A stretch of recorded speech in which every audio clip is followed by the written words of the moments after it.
recordando los melódicos. El merecumbe dice así, para que lo disfruten en casa o también en sus fiestas.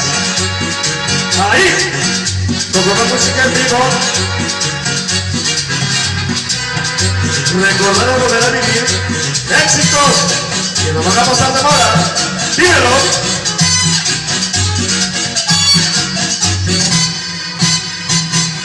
¿Por qué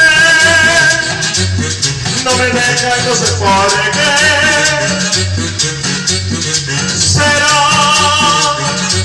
que a ti te gusta el merecumbe? Ay, ¿por qué no me dejan? No sé por qué. ¿Será que a ti te gusta el merecumbe? Me dicen que es sabroso y yo no sé por qué. Será el merecumbe que yo bailo sabroso. Tú me dices negrito lindo, te lo ruego no me abandones. Si me dejan no sé qué haré, si te gusta el merecumbe. Tú me dices negrito lindo, te lo ruego no me abandones. Si me dejan no sé qué haré, si te gusta el merecumbe. Orquesta,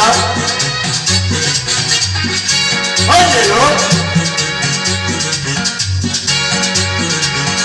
Grupo a toda mi gente en el Ecuador entero, a todos mis amigos y mis amigas,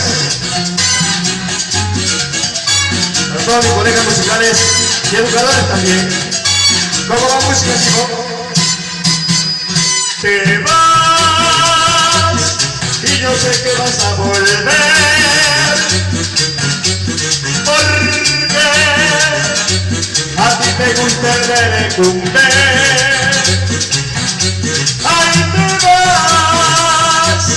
Y yo sé que vas a volver, porque si a ti te gusta el merecumbe, me dicen que es sabroso y yo no sé por qué.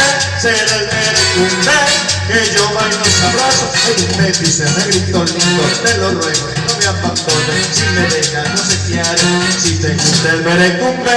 Tú me dices negrito lindo, te lo ruego no me abandones. Si me dejan no sé qué haré, si te gusta el merecumbe.